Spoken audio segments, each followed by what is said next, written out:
Hey, what is up, everyone?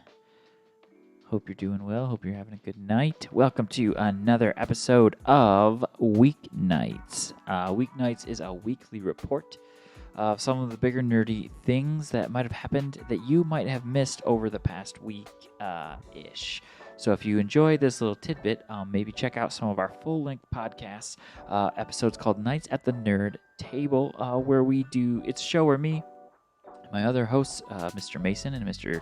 Jared, tend to reminisce about some of our favorite nerdy things that have happened or we have done or we've enjoyed, as well as our takes on some of the present nerdy things that might be going on in the world today. So please, if you like the content, give us a like or a follow anywhere you can find us, including but not limited to YouTube, Twitter, Instagram, and last but not least, Patreon. And if you haven't heard, we are forwarding all our sub earnings for the month of January, February to a little group of nerds called Gamer Chapel, an after-school program located out in the boonies of mid-Michigan.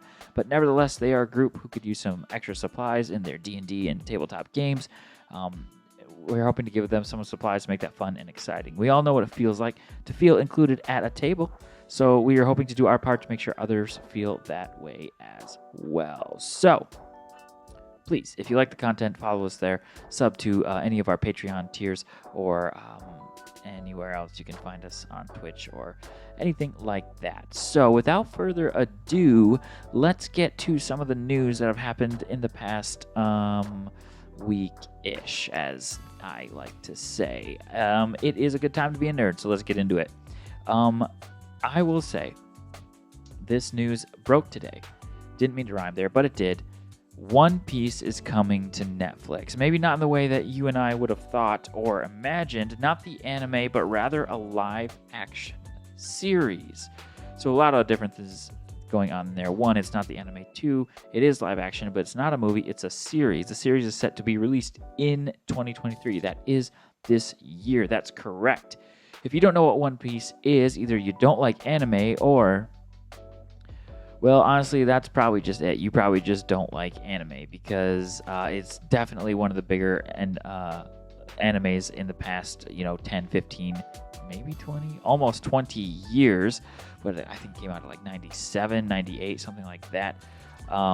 Had me hooked as a pirate fan I was, which I can probably attribute to Muppet Treasure Island for that. I don't know. My love of pirates goes back. But if you don't know what it is, you should get learnt.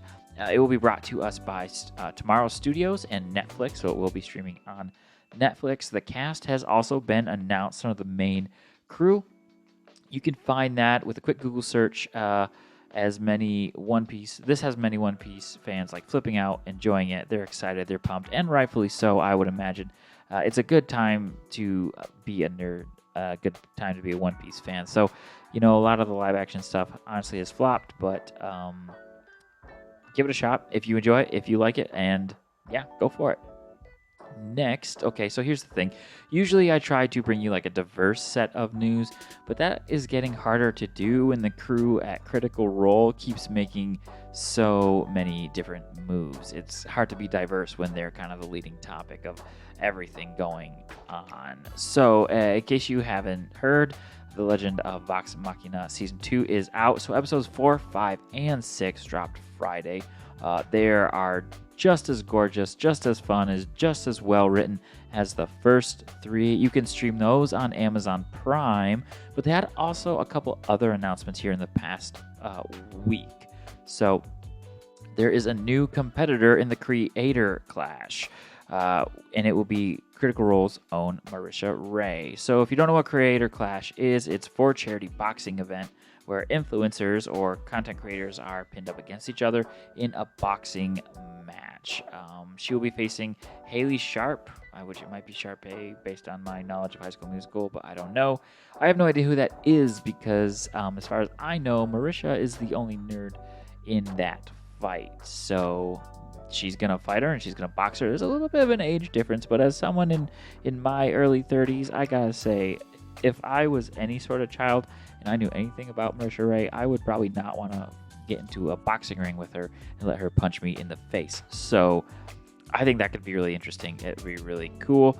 More details on that. You can actually check out Marisha's Twitter for some specific details, and she also answers a few questions that she's gotten about her training process, what it's for, and things like that. So check out her Twitter page if you're interested in that.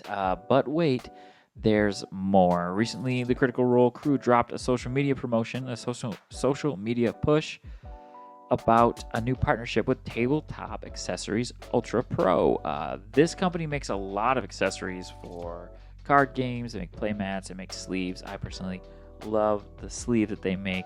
Katana sleeves are some of my favorite. Ultra Pro also is a major sponsor of other MTG podcasts and MTG vodcasts and things like that. So far, nothing has been like completely detailed, but one thing I look forward to, whatever it is, what it may look like, is I think it's probably going to be really cool. It's going to be a lot of Critical Role crossovers, probably some play mats, maybe sleeves, things like that. I'm sure it'll be awesome, which will probably just encourage me to build Magic the Gathering Critical Role themed decks, which is probably not a good thing. And finally, we seem to be headed to approach the end of this D&D OGL saga. In a statement made by Kyle Brink, the OGL is not going anywhere. It's not going away. After all, you can read the full breakdown on D&D Beyond, but it does include this section. It breaks down things, including this quote. 3 options, quote, or 3 things, quote. Number 1, we are leaving OGL 1.0A in place as it is untouched. Number 2, we're also making the entire SRD 5.1 available under a Creative Commons license. And number 3, you choose which you prefer to use. Whatever one you want to use, you can use it. To me, this has a little bit of some like, how do you want to do this, Matt Mercer vibes to it, and I honestly love that. And we will see exactly what happens with this going forward in the future. Will D&D ever recover from this crazy thing? Will they get subs back? Will the movie flop? I don't really know. But one thing's for sure, it is definitely going to shake things up for D&D going forward. Still will have ripple effects in the future. One final thing, Phyrexia All Will Be One pre-release weekend is this Friday. It should kick off Friday at your local game store. So if you plan on playing, call your local game store ahead of time. Sign up. That's the best way to guarantee you have a spot. Play a lot of fun Magic this Friday, or maybe just get blown out by the toxic mechanic. Either way, call ahead, reserve your spot. It's the safest way to guarantee that you get to play. Thanks for sticking in. Thanks for tuning into this and sticking around. If you like the content, again, check us out anywhere you can find us. Give us a like or a follow. We certainly appreciate it. I'm Nate. This has been another episode of Weeknights. So until we see you at the table next time, good night, nerds.